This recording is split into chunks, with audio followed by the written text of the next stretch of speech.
Je sais que j'ai un édifice auprès de Dieu. Vous voyez, il nous a, même ce corps ici, il nous en a délivré. C'est pourquoi il est venu dans un corps semblable au tien et au mien. Il a goûté ce que c'est que d'être dans ce corps. Il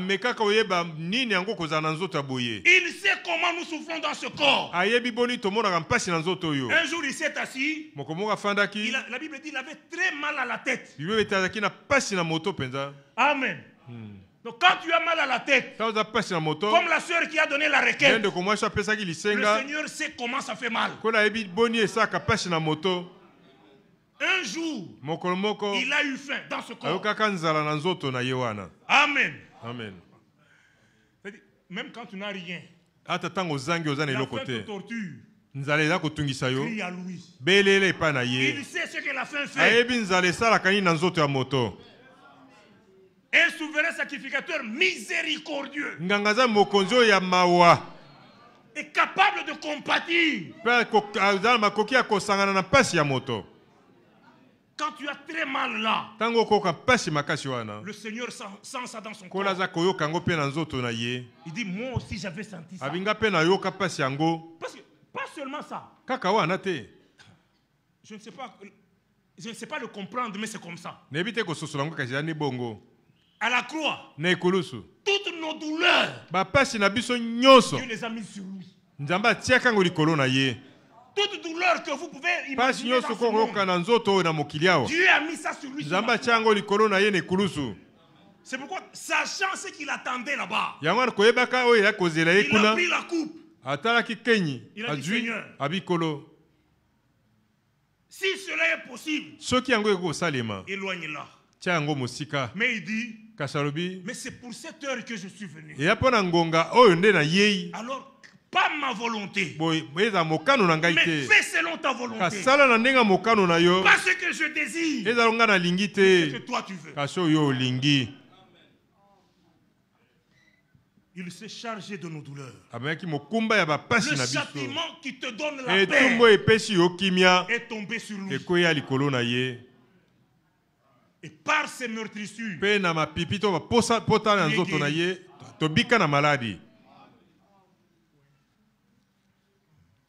grâce soit rendue à Dieu.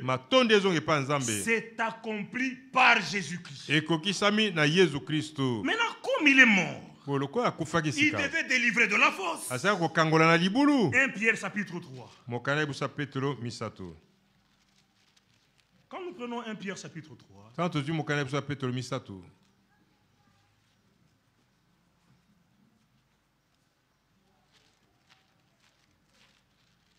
l'écriture dit ceci.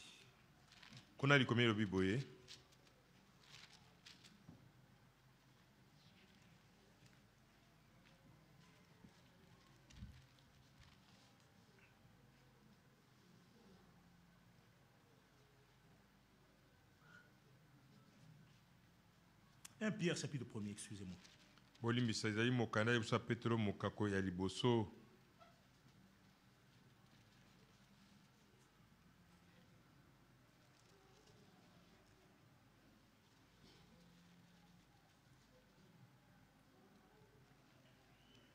Verset 3.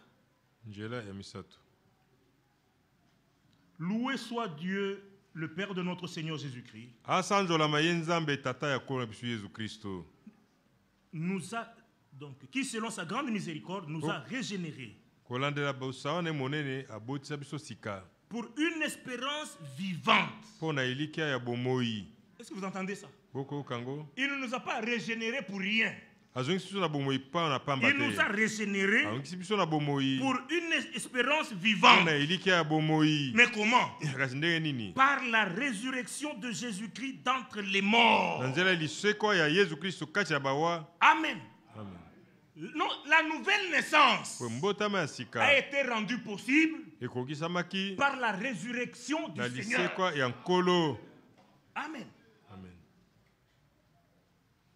Nous ne fêtons pas seulement Pâques, Mais nous nous réjouissons de notre régénération.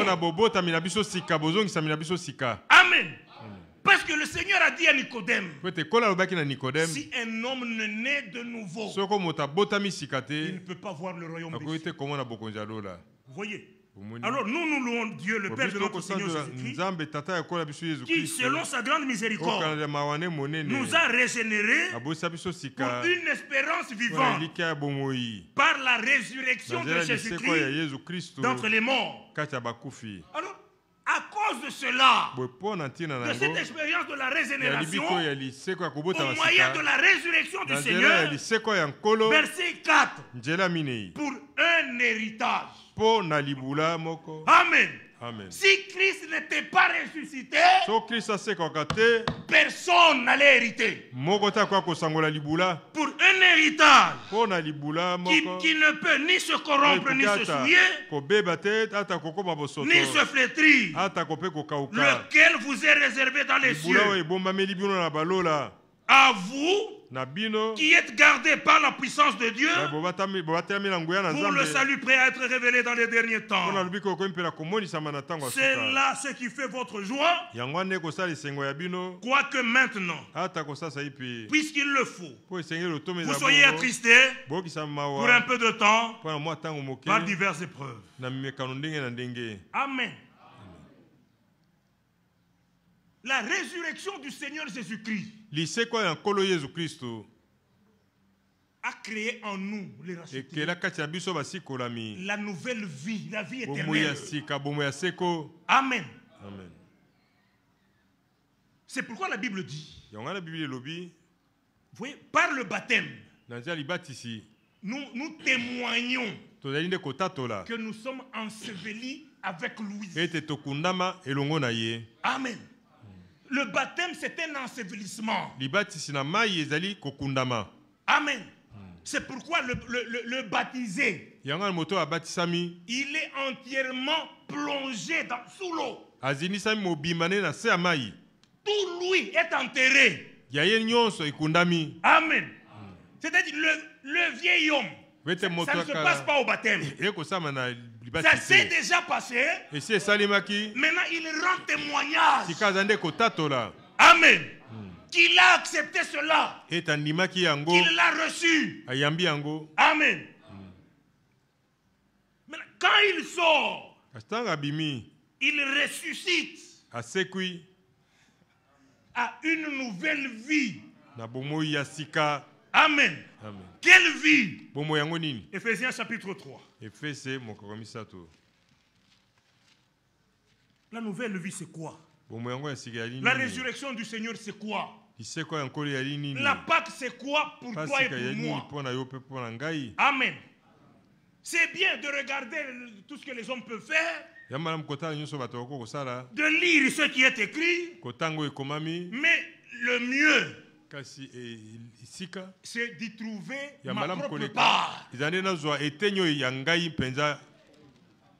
dans tout ce qui est arrivé. Éphésiens chapitre 3.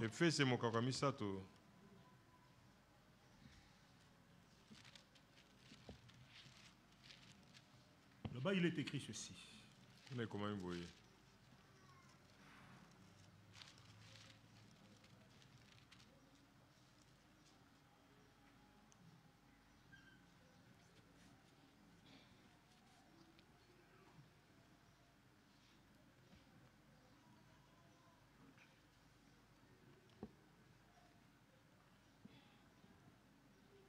Est-ce que c'est là où il dit que le Seigneur illumine les yeux de votre cœur?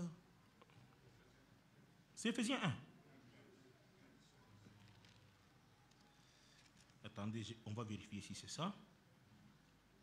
Oui, merci, c'est Éphésiens 1.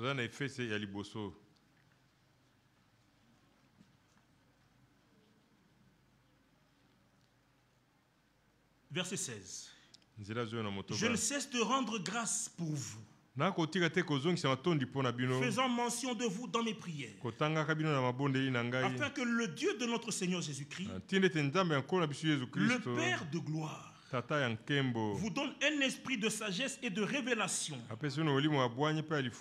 dans sa connaissance.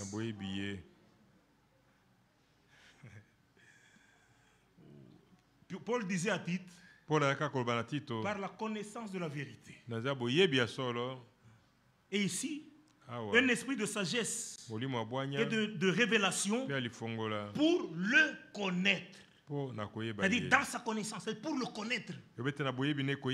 Et qu'il illumine les yeux de votre cœur pour que vous sachiez quelle est l'espérance. Parce qu'il nous a engendrés, il nous a régénérés pour une espérance vivante. Amen. Et maintenant, il parle de cette espérance. Que vous sachiez quelle est l'espérance qui s'attache à son appel. Et quelle est la richesse de la gloire de son héritage. Vous voyez qu'il réserve aux saints. Et que vous puissiez comprendre aussi quelle est envers nous, nous les croyants. Amen. La grandeur de sa puissance qui se manifeste avec efficacité par la vertu de sa force. Mais c'est quelle puissance? Verset 20. C'est là même la puissance qu'il a déployée en Christ. En le ressuscitant des morts. Mes frères, c'est ça la puissance de Dieu par laquelle il agit en toi. Pour que tu puisses avoir cet héritage incorruptible. La même puissance que Dieu a déployée pour ressusciter Jésus-Christ d'entre les morts. Mais la puissance n'a pas seulement ressuscité Jésus-Christ, et l'a fait asseoir à la droite de Dieu dans les cieux. Oh, ça me remplit de joie. Si la même puissance agit en toi et en moi, cette même puissance m'enlèvera de cette terre pour m'amener là où elle m'a amené le Seigneur. Amen. Où? Verset 21. Au-dessus de toute domination, de toute autorité, de toute puissance, de toute dignité, et au-dessus de tout nom qu'on peut nommer, non seulement dans le siècle présent, mais encore dans le siècle à venir. Amen. C'est pourquoi par la résurrection de Jésus-Christ, nous sommes plus que vainqueurs. Cette résurrection t'a placé au-dessus de toute la puissance de l'ennemi, de toutes les dominations. Alléluia. C'est pourquoi il a dit, tout pouvoir m'a été donné. Allez par toute la terre et dans toutes les nations, qu'il y ait mes disciples. Amen. Dans lesquels la puissance de résurrection sera manifestée. Amen. C'est ça la Pâque pour nous. Celui qui est ressuscité, il est ressuscité en vainqueur. La Bible dit, il a amené les captifs. Mais pas seulement ça. Même la captivité, il l'a amené en captivité. Amen. Assis au-dessus de toute domination, de toute autorité, de toute puissance, de toute dignité et de tout nom qui peut être nommé non seulement dans le siècle présent, mais encore dans le siècle à venir.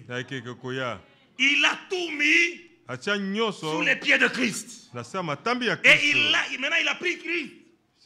Il l'a donné comme chef suprême à l'église, qui est son corps. Alléluia. Mais pas seulement son corps. L'église, elle est la plénitude de celui qui remplit tout en tous. Mes frères, ça C'est une grande parole. Le Seigneur, d'abord lui-même, dans sa chair, quand il s'est rendu semblable à toi et à moi, il a tout vaincu. Et quand il est monté, il est revenu maintenant dans l'église comme sa plénitude. Pourquoi? Pour vaincre encore. Amen. Lui a combattu une seule fois. C'est Hébreux 10. Et il s'est assis en attendant désormais que ses ennemis soient devenus son marchepied. Ça se manifestera avec l'église. Amen. Christ en nous. Alors nous allons voir. Comme la Bible le dit, Dieu écrasera bientôt Satan sous vos pieds. La pleine victoire de Golgotha manifestée dans les rachetés. C'est ça Pâques pour nous. C'est ça Gethsemane pour nous. Parce que Gethsemane c'est quoi? Que fais selon ta volonté. Pas ce que je veux. Pas seulement pour le Seigneur.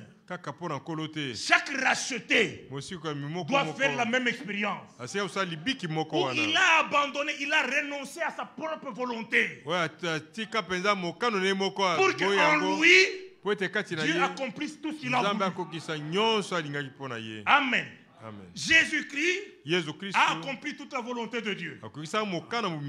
Amen. Et il pouvait dire à la croix, c'est accompli.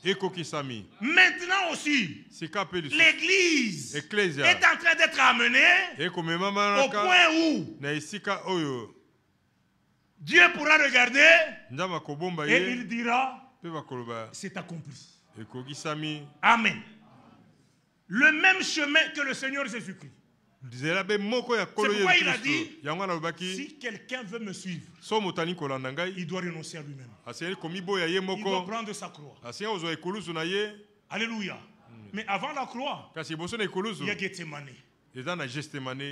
Abandon total de la volonté propre, des voies propres. Alléluia. Et quand on a fait ça, maintenant on peut expérimenter la mort du vieil homme. Et que toute la volonté de Dieu va maintenant s'accomplir en nous. Amen.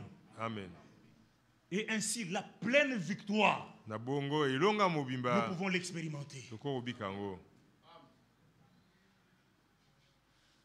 Alors Dieu peut retirer de nous tout ce qui lui revient de plein droit. Parce que quand nous étions vendus au péché, nous faisions la volonté du péché. Maintenant qu'il nous a rachetés, c'est pour que nous fassions toute sa volonté. C'est pourquoi il a dit dans vos prières, dit notre Père qui es aux cieux, que ta volonté soit faite ici sur la terre comme elle est faite au ciel. Qu'elle soit faite par nous, qu'elle soit faite en nous. Amen. Il y a tellement beaucoup d'écritures qu'on peut lire. Mais j'aimerais juste lire une écriture et laisser la place à notre frère. 1 Corinthiens chapitre 1er.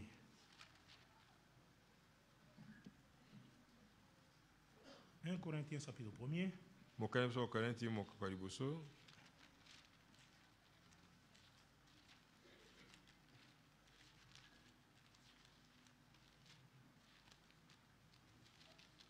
Verset 30.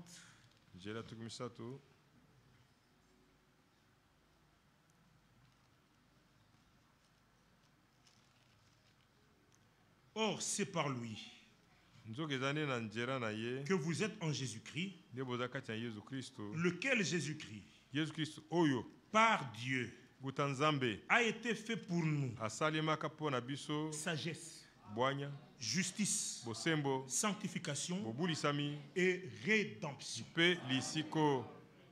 C'est pourquoi on a lu le psaume 40. Béni celui qui met sa confiance, qui se confie dans le Seigneur. Pas celui qui se confie en soi-même, mais celui qui a mis toute sa confiance dans le Seigneur. Parce que le Seigneur Jésus-Christ, c'est lui qui est...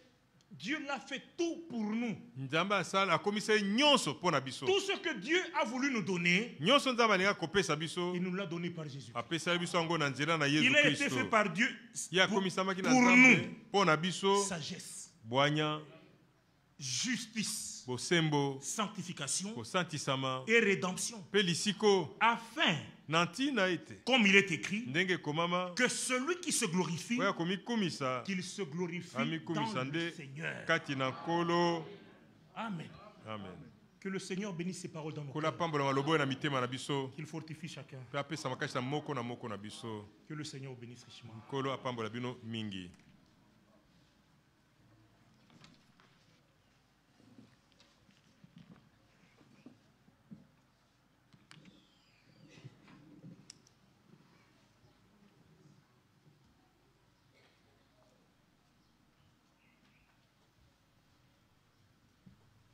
Que le nom du Seigneur soit loué. Avant de prier,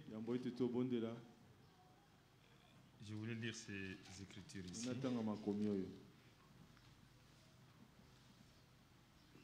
Jean chapitre 11, verset 47. Alors les principaux sacrificateurs et les pharisiens assemblèrent les Sanhédrins et dirent: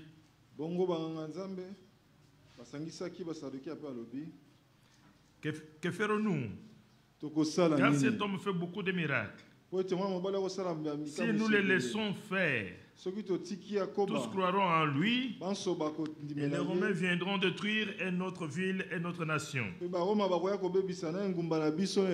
attention au verset qui vient. L'un d'eux, Caïphe, qui était souverain sacrificateur cette année-là, leur dit: vous n'y attendez rien. Vous ne réfléchissez pas qu'il est dans votre intérêt, qu'il est dans votre intérêt qu'un seul homme meurt pour le peuple. Pas pour lui-même, mais pour le peuple. Et que la nation entière ne périsse pas. Quand tu meurs, la nation ne peut pas périr. C'est-à-dire, il va avoir la vie. Or, il ne dit pas cela de lui-même, mais étant souverain sacrificateur cette année-là, il prophétisa que Jésus devait mourir pour la nation. 52. Et ce n'était pas pour la nation seulement,